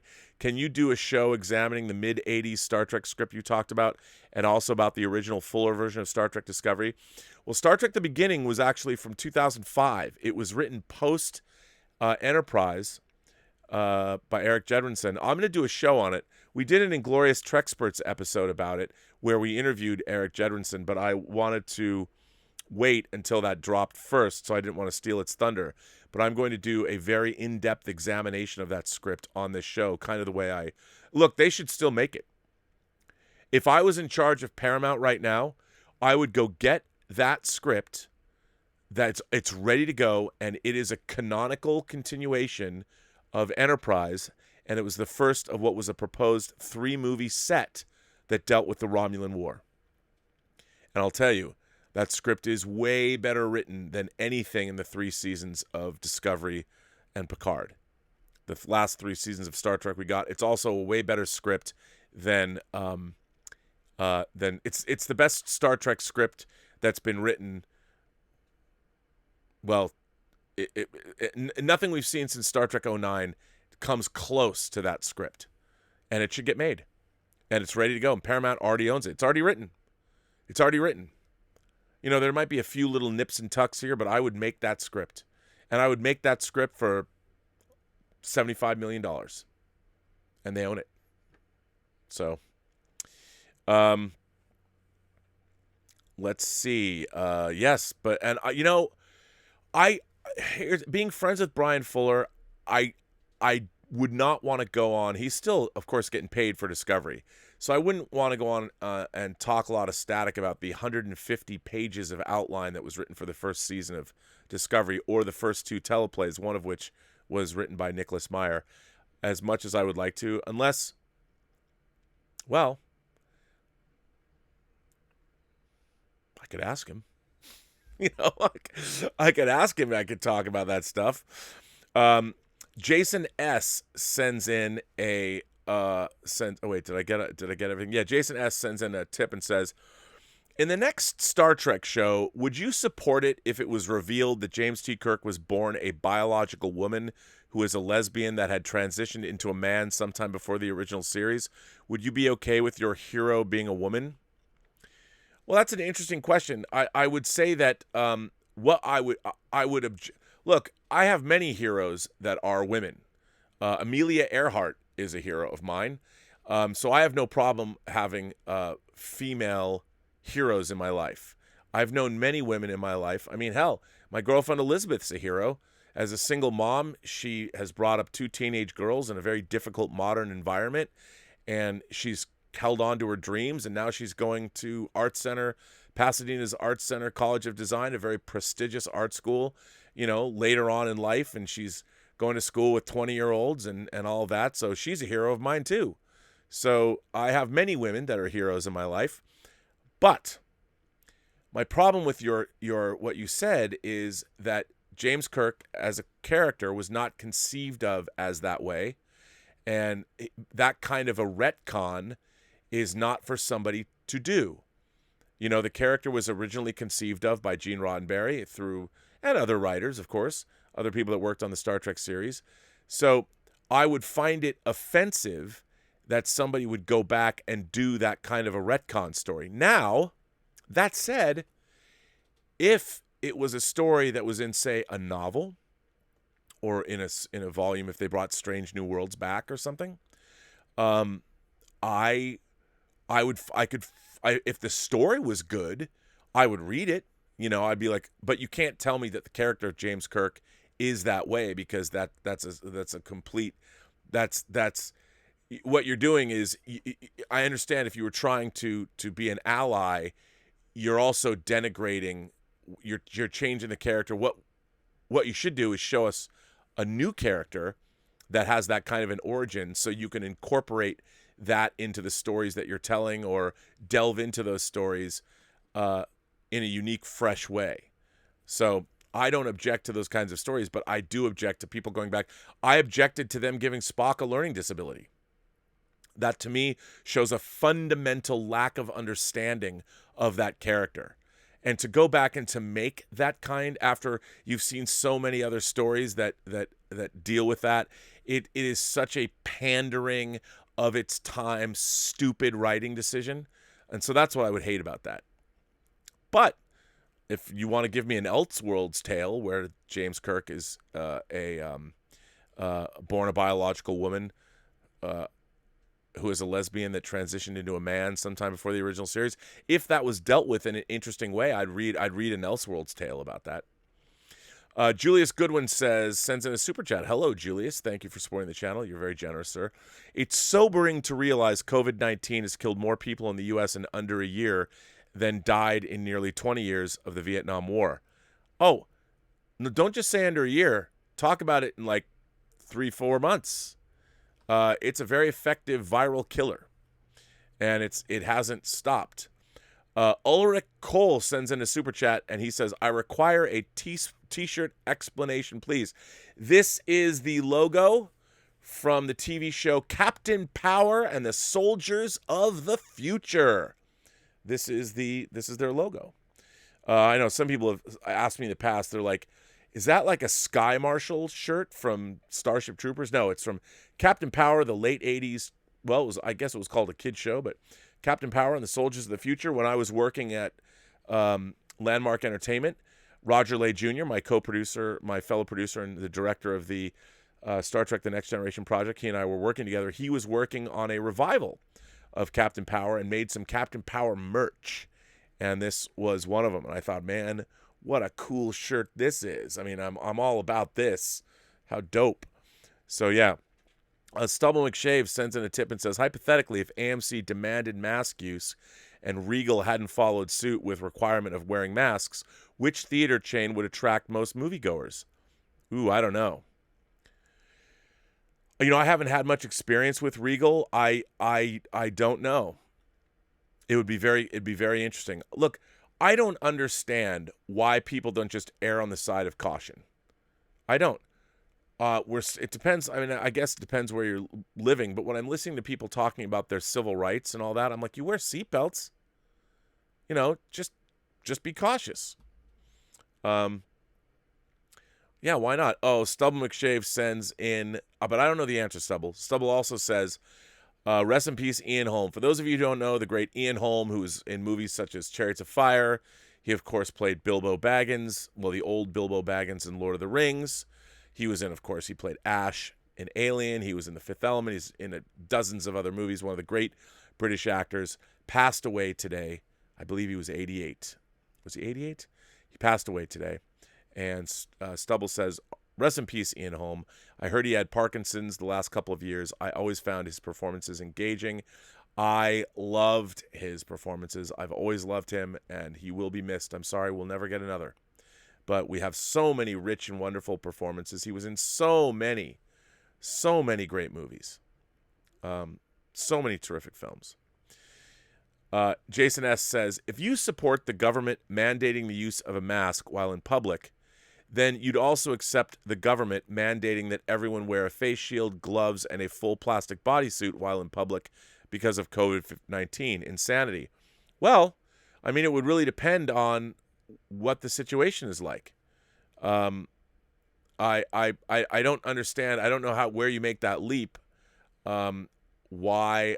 It really depends. I mean, it depends if we had the virus like in Steven Soderbergh's Contagion, which was 25 to 30% fatal, I absolutely would. They had people in hazmat suits. I mean, if you were dealing with that, COVID-19, as insidious and as pernicious of an infection as it is, it hasn't spread to the population that much, and most of the people that get it aren't affected. However, getting up in years, being an old man with one foot in his grave as I am, anything that I can do to keep me away from the grave, because, man, there's a lot of movies to see. There's a lot of stuff I want to do. I got books to read. I got model kits to build. I'm in no hurry to shuffle off this mortal coil. So, I don't think the government mandating the use of a mask while in public during a pandemic is a big thing. That's how diseases spread, and I don't understand why that's problematic. I mean, the government also requires that I wear a seatbelt. I haven't been in a car accident, God forbid, that I had ever needed to wear a seatbelt, but I put one on anyway in case it ever happens. I feel kind of the same way about a mask. It's the least I can do to protect my health. Torin Atkinson sends in a super chat and said, just send in a letter, RE, the D&D Orcs controversy. That means I'll probably get it tomorrow to read. I very much look forward to reading that letter. It's crazy. Julius Goodwin sends in a super chat again. Thank you, sir. And says, I just saw the trailer for Doom Patrol Season 2. I was wondering how they were going to top the outstanding Season 1, but now I know this is going to be truly awesome. It doesn't it look great? It looks really, really good, doesn't it? Looks really good. I'm very excited because I love Doom Patrol. Who doesn't love Doom Patrol? I mean, you can see behind me. Can you see behind me? Oh no. I guess you can't. It's behind our favorite Brienne of Tarth. But I have a big, thick omnibus of Doom Patrol, and I love it, so I can't wait. Murray Reich sends in a tip and says, my friend asked me a stupid question. If NYC Phase 2 includes not to wear a mask anymore, I was laughing so hard I thought it was a trick question, but really he was serious. #Mask Lives Matter. Yeah, I don't understand, man. I really don't understand. I mean, we still are in the midst of a global pandemic. Over 2 million people are infected. And I understand if you look at the what is the population of the United States now? 350 million people? But still 2 million is not an insubstantial amount of people. And that number is going to rise. They're expecting another 75,000 people to die by October throughout the whole summer. I don't want to be one of those people. Hassan is here and says, people say it's offensive that a white actress played Vasquez in Aliens. In my humble opinion, they put too much brown makeup on her. White Latinos exist. Did you see the Baby Driver actor got canceled?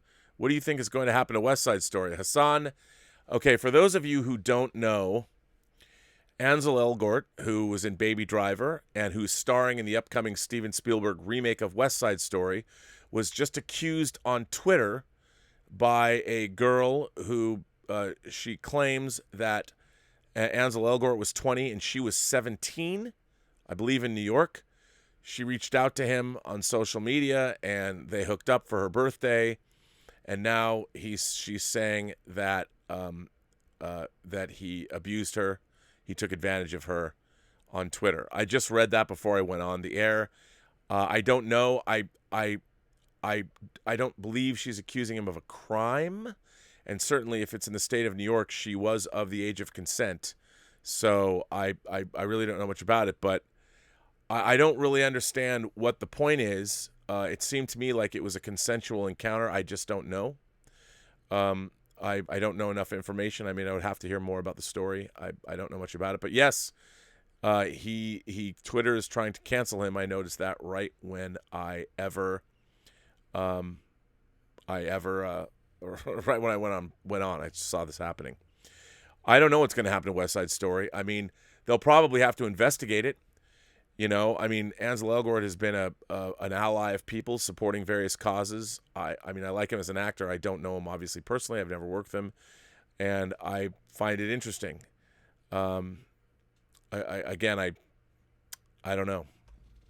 I don't know. But in terms of Vasquez, I never thought about that. Jeanette Goldstein to me was Jeanette Goldstein, and she was called Vasquez, and she was representing a certain kind of a person. But as an actress, it never occurs to me actors and actresses are not the people. This idea that people have to cast the exact parts that actors are playing, like if you're you have to be that person. I just don't get it. But maybe that's it. That really never occurred to me that much. But maybe that's why it has a thing like that. I don't know. But that could be it. You might have solved that mystery.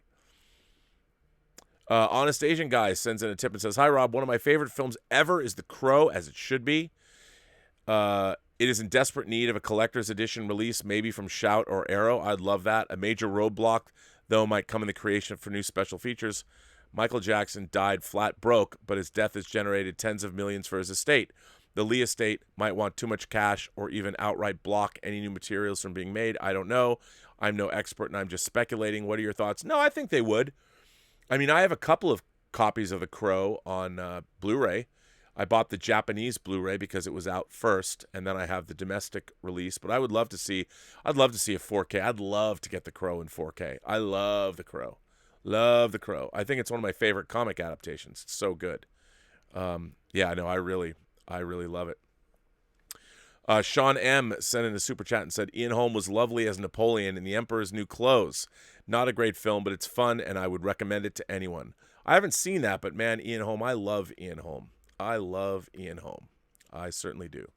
Stubble McShave sends in a tip and said, "Speaking of Ian Holm and Chariots of Fire, the score for Chariots of Fire is great, but I think it would have aged better if it hadn't been done electronically, but instead had an orchestral score." Could be, but that Vangelis score didn't win the Oscar. It's an amazing score. I mean, I really do. I love Vangelis. I've been a big fan of his for a long, long time. And I think it is a great score. And I like it. But then again, I like electronic music. So it doesn't, it's electronic music doesn't bother me. I know it bothers some people, don't dig it, but I dig it. I dig it. I like that score a lot. So, yes. Let's see. I think I have a few more letters. I think Ian Samuels wrote me another letter. I think he did. I think he gave me a second letter. Yes, he did. Ian Samuels writes in and says, "Rob and fellow Robservationists, as we are aware, the new James Bond film No Time to Die is still due for a 2020 release, which will have Bond retiring and replaced by a female. But this is the first time the idea of a female is this the first time the idea of a female Bond has been considered? I know that apparently she is not literally going to be Bond. She is just going to adopt the 007 code number, but we all know them as Bond films, not 007 films. So she will always be referred to as the female Bond. Anyway, back to my point. The first film adaptation of a James Bond story was an adaptation of Casino Royale in 1954 for the American drama series called Climax, where the titular character was played by Barry Nelson as CIA agent Jimmy Bond. I actually have that on Blu-ray. But in the 1967 Casino Royale starring David Niven as Bond, there's a plot to kill Bond, so to protect his identity, all agents become Bond 007. These include British comedy legend Peter Sellers, but also Ursula Andress, often referred to as Ursula Undressed, and Joanna Pettit as female Bonds, all to confuse Le Chiffre, brilliantly played by Orson Welles. But there was another female Bond-like character I'd like to mention, Modesty Blaise. I have Modesty Blaise on Blu-ray too. Modesty got her start in a comic strip in the London newspaper The Evening Standard in 1963. Modest had an interesting background. She was a child found in a displaced persons camp in Greece. Displaced persons were often Jews who had survived the war or were the offspring of Jews killed in the war. Modesty fit into this latter category, but she didn't have a name until she befriended a fellow Jew named Lob, who gives her the name Modesty. She adds the French name Blaise later. She starts her career taking over a criminal gang in Tangiers called the Network. Later, she marries a British man called James Turner in Beirut, but James dies only a year into their marriage from alcoholism. She moves to London and is recruited by the Secret Service. In 1965, the first Modesty Blaise novel is published, a book which can be seen being read by Vince Vega in Pulp Fiction. Modesty Blaise was a subject Tarantino was interested in adapting. But first, we would get the 1966 film Modesty Blaise, but it is a comedy. Played for laughs rather than a serious spy movie, this is maybe because it was decided that the world was not ready for a serious female Bond-like character. In 1982, a TV pilot was made with the hope of a Modesty Blaise TV series. As there was the comic strip, the 11 novels, the 2 collections of short stories, and there was plenty of material for a TV serial, but we only got the pilot. In 2003, Tarantino finally got his chance to make his version of My Name is Modesty, but it is a little-known short film of his being over an hour long. So admittedly, Modesty is not a female Bond, but it is certainly a Bond-like character and one that deserves a new adaptation, perhaps an updated version for a streaming service as a serial. If anyone is interested in seeing the 1966 adaptation, it is available for full and for free on YouTube. Ian. Well, thank you, Ian. You know what? I know Quentin Tarantino says he's going to make one more film, but I could see Quentin Tarantino... I could see Quentin Tarantino making Modesty Blaise his final movie, making it a just straight up 60s period piece and going full on. I think that would be pretty cool. I would like that. Let's see. More people are talking. Let's see. Jason's here. It's not just mask mandates that causes frustration. The mayors and governors also sent the police inside churches to arrest people who were there peacefully protesting Satan. Then those mayors supported thousands of Black Lives Matter gathering in mass to protest. Look, these are all good points, and I don't disagree with you. But on the other hand, being outside and people wearing masks or being socially distanced is it's a lot harder to catch the virus than it is if you're gathered in groups inside. So I'm not justifying any of that. You make very good points. But look, when you're in a movie theater, we know that COVID-19 does spread on droplets. When you're in a movie theater with a bunch of people and you're breathing out for 2.5 hours, and if you don't even know, you might be asymptomatic. You're breathing into a room, and your breath is going to be carried all around. People aren't moving. They're sitting there and breathing back in. I think a mask can only help you. I think it can only help you. Rob Korzak sends in a tip and says, "Hey, Rob, just started playing The Last of Us 2, and I'm happy. Think you'll like it as much as I do." I hope so. I can't wait to play it. Alexander Wilson sends in a tip and says, "Everybody's talking about censorship when hip-hop was censored for years. It and other black artists were not shown on MTV and VH1 because they were looked upon as too dangerous. People had to force them to play Michael Jackson's Thriller." That's absolutely true. And it's insanity, you know? But again, it just shows how quickly society can change. You know, I'm obviously my boundless love of Prince is no secret, but I was really happy to see Prince, you know, seeing Little Red Corvette, things like that played on VH1, MTV. By the way, I have to say, I got to give a shout out to this. I got to find it and put it. I'm going to put it in my. There's a channel.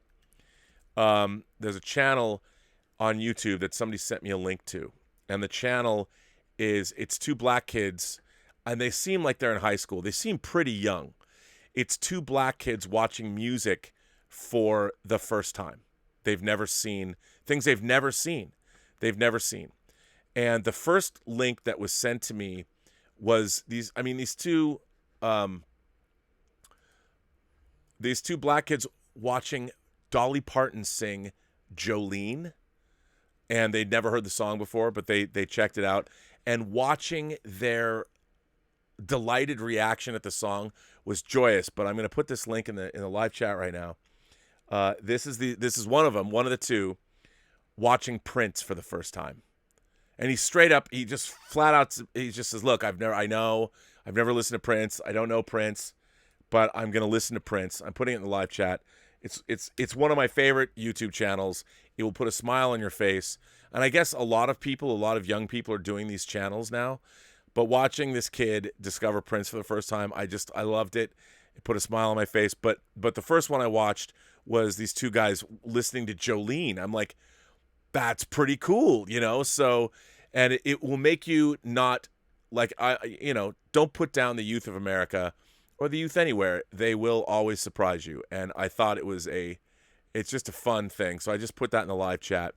I would wholeheartedly recommend anyone go watch and support their channel. But you're right, Alexander. I mean, there was all kinds of crazy censorship. They didn't let, and look, I understand. There was also, to be fair, there were also certain acts like Frankie Goes to Hollywood's original video for Relax. They didn't let that play on MTV either. Because if you've seen it, the sexual imagery was way over the top. America was not ready for it yet. But there was censorship. And what Alexander's saying is right. There were a lot of hip-hop artists. They didn't play them. But finally, Joke was on MTV. Those artists later were played, and they flourished on the channel. So, eventually the art wins out. And I think that's a good thing. But you're absolutely right about that. I don't like censorship. Let's see. Dr. T, the 5,000 Figures Of, sent in a super chat and said, I loved Predestination. What other classic stories need retelling? Okay, if you guys haven't seen the movie if you haven't seen Predestination, you got to see it. And it's based on a Robert Heinlein story called All You Zombies. And it is Ethan Hawke stars in it. It's a science fiction story. Don't read anything about it. If you've never heard of this movie before, go don't read anything about Predestination. Just go watch it and report back. Dr. T says, what other classic stories need retelling? Where to begin? How can I count the way? There's so many stories, and that was a short story. That was a Robert Heinlein short story that was adapted into a feature. Look, man, if I had my dream would be, and that movie was not that expensive either. If I could sell a movie and maybe get a film sold, say Tango Shalom sells, I want to try and follow it up and make a series of genre films, horror and science fiction films. I'd love to have them all literary based, make low budget but very heady fare, and do a series of films. And I would go to stories like All You Zombies and find the great stories that haven't been adapted. I mean, I don't understand why somebody hasn't done an anthology series of Harlan Ellison's Dangerous Visions and again Dangerous Visions. He never came around to. He didn't make his third. He didn't edit his third book, but the last Dangerous Visions. But hey, you could go and you could if you want to read a great anthology of science fiction stories like All You Zombies, go get Harlan Ellison's edited Dangerous Visions and again Dangerous Visions. And of course, they're full of classic tales. So yeah. Dark Claudius says, Rob, I want to protest government overreach. Masks, the First Amendment guarantees me the inalienable right to do what the fuck I want. Why are there restricted flying zones, driving lanes, and seatbelts? Rob, the oxygen is turning us into females. You're a funny man, Dark Claudius. You are a funny, funny, funny man. You're right about that. I don't understand. I just don't understand. We have certain rules for a reason, you know.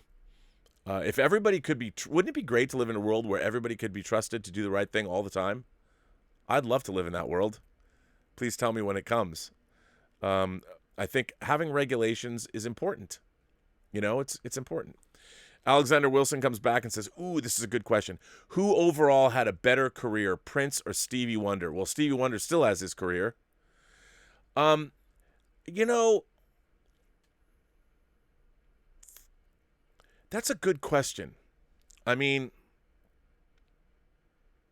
see, I'm a huge, like because Prince appeals to me more. I love Stevie Wonder. Growing up, I love Stevie Wonder albums. I love Stevie Wonder songs. You know, Superstition's when I was a kid, it was a song that I thought was written for me because it was sort of attached to horror. Because he used the word superstition. And in terms of black artists, when I was a kid, Stevie Wonder, I loved Earth, Wind, and Fire because they sound vaguely fantastical to me, and I loved Earth, Wind, and Fire. You know, and maybe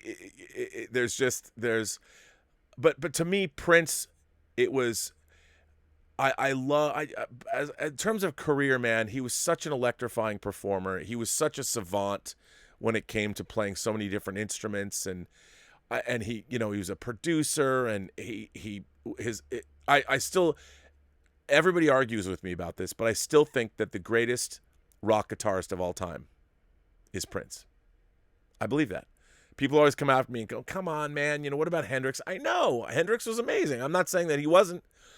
But Prince, man, I mean, if you went to a Prince concert, I don't even know. Sometimes it didn't even look like he was holding the guitar. It looked like he was somehow levitating a guitar, and he was doing things to a guitar I'd never even heard or seen. And I know it's cliche to say this, but go watch the induction ceremony at the Rock and Roll Hall of Fame, and when all the great guitarists like Tom Petty and George Harrison's son and Prince, I think Prince comes in at like 3 minutes and 22 seconds. They're playing Why My Guitar Gently Weeps. And when he opens up, like all of these guitarists, all of them very, very accomplished musicians, and you look at George Harrison's son's face while standing right next to Prince, watching him play the guitar.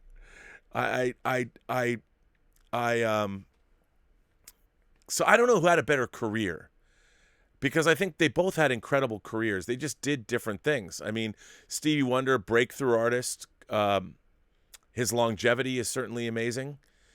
But I don't know who had a better career. I mean, I just love Prince so much. But in terms of a career, I don't know. That's a really good question. I think they've both had outstanding careers, and I don't want to denigrate one or the other, because they've both had great, very, especially in terms of music history, they've both done some amazing things. I just like Prince more than Stevie Wonder. Emilio Hansen asks, Rob, how do you meet the love of your life? Watch Amelie. No, and I don't mean to be flippant. How do you meet the love? That's a very good question. I don't know, man.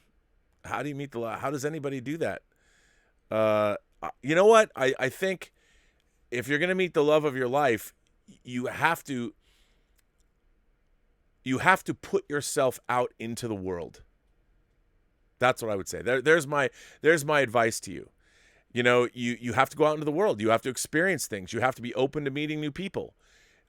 Because otherwise you're never going to, I mean, everyone always asks, how can I meet people? Well, you got to go meet people. You know, you got to go out into the world. I mean, when I was a younger man, my friend Sean Fanning, who's not with us anymore, Patrick Van Horn played him in Free Enterprise. We had a guiding philosophy of life. And being in your 20s in LA, it was a lot of fun. Like, I'm not gonna lie, we had a lot of fun. But our guiding principle in life was whatever comes our way. And Sean came up with this. Whatever comes our way. So wherever we went, it didn't matter where we were going to go. We knew every Friday and Saturday night, and probably Sundays we'd go out too. But we would go out, and we would just be like, we would see what would happen. We would and we would make stuff happen. Like, we wouldn't go to a club or a bar or a house party or something and just wait for things to happen. We would instigate things. When I say instigate, not bad things, but we would go up and talk to people.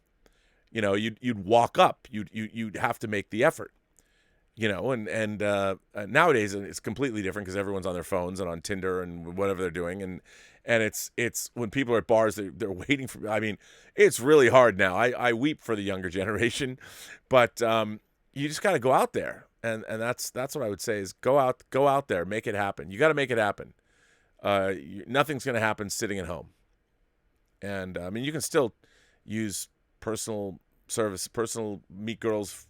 I don't know, the different services, eHarmony and Plenty of Fish and all the other ones that pop up all the time. But you got to go out into the world. You got to live your life. And when you're living your life, you're living your best life, you'll find someone that's also living their best lives. And then you can live your best lives together. That's what I would say. I know it's easier said than done. But I don't know, Emil. I don't know how that does for you. I don't know but that's my advice. And if you live in Switzerland, it's easier for you to travel through Europe, and there's no better place to meet the love of your life than traveling through Europe, let me tell you. Country to country, yeah, it's the best. Jeffrey Mao is here and says, how do we know that the language, attitudes, and cultural depictions in Aliens won't be acceptable in the future? It's the future, so it can't be outdated. Yeah, I said that too. I was making that point earlier. I know.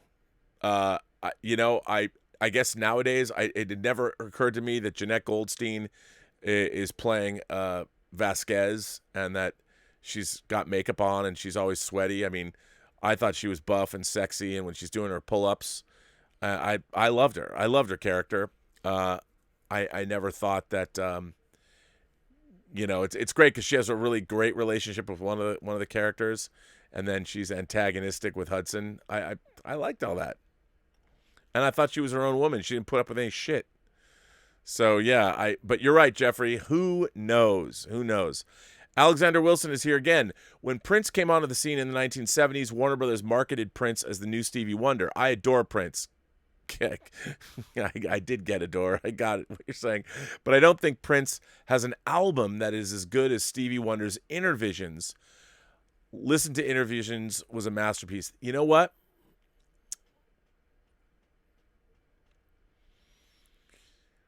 That is a very compelling argument. That's a very compelling argument. And I know what you mean by that. I mean, I think while Prince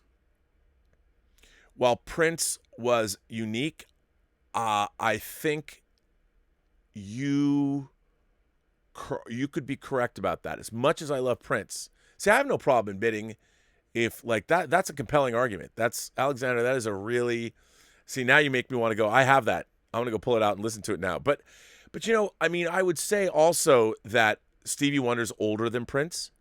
And I don't know what his musical, I don't know much about Stevie Wonder's musical background. Like, was he, even though I know obviously he was blind, but classically trained, what are his influences, where Prince was self-taught pretty much. I know his father obviously was a musician and things like that, but Prince is more like a prodigy. But that's a really good question though. And you might be right about that. You might be. I think that Prince's albums, I mean, look, Purple Rain, obviously, I think is an incredibly consistent album. I really love Sign of the Times as a double album. I think it's incredibly consistent as well. But it's kind of, his albums tend to be a little bit less focused. This is really interesting. Now you've now given me my marching orders for the day. I have to go I have to compare and contrast. But I think you might be right about that.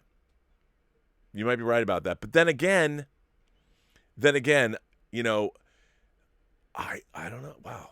See, now I'm compelled. Now I don't know what to say. Now you've got me now I'm in this. I need to go. I need to get off the show. I got to go find this out. I must investigate this.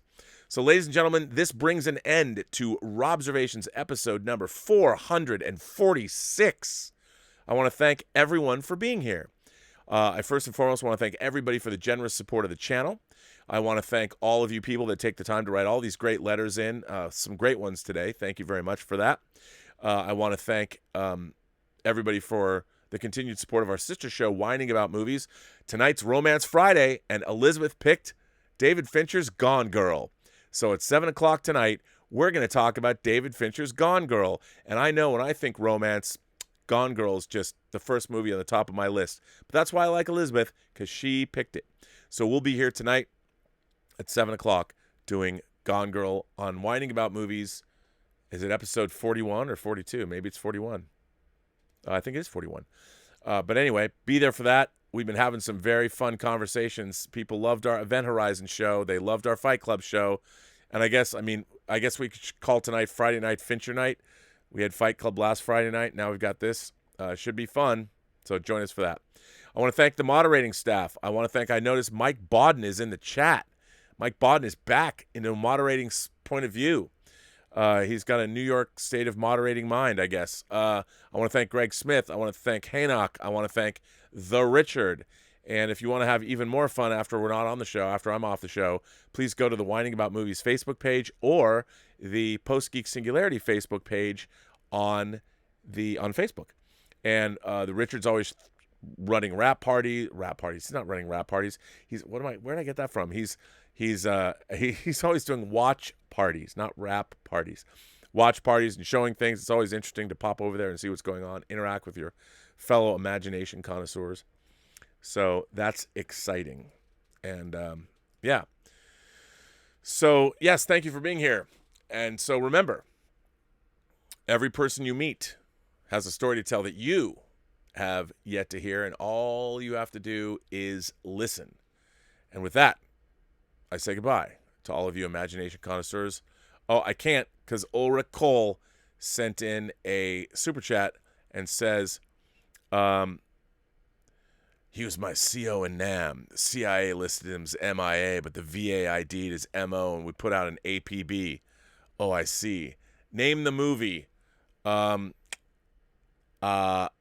I don't know that movie. I mean, I don't know what it is. I don't know.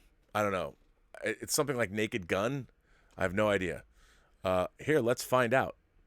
Because I like that line, and I don't know what it is. He was my CO in NAM.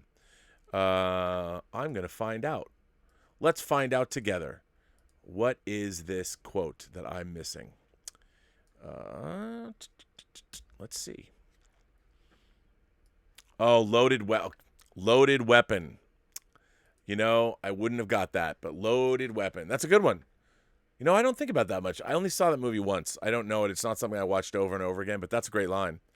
So, Ulrich, you stumped me on the you got one in right under the wire, and I thank you for that. And thank you for supporting the channel. I appreciate that. But what I was going to say is, remember, every person you meet has a story to tell that you have yet to hear, and all you have to do is listen. And with that, imagination connoisseurs, with that, members of this Post-Geek Singularity, I bring an end to Robservations, episode 446, coming at you from the Robservatory. I will be back tomorrow. And as always, well, I'll be back at 7 on Whining About Movies, but I'll be back tomorrow with Robservations. As always, have a better day.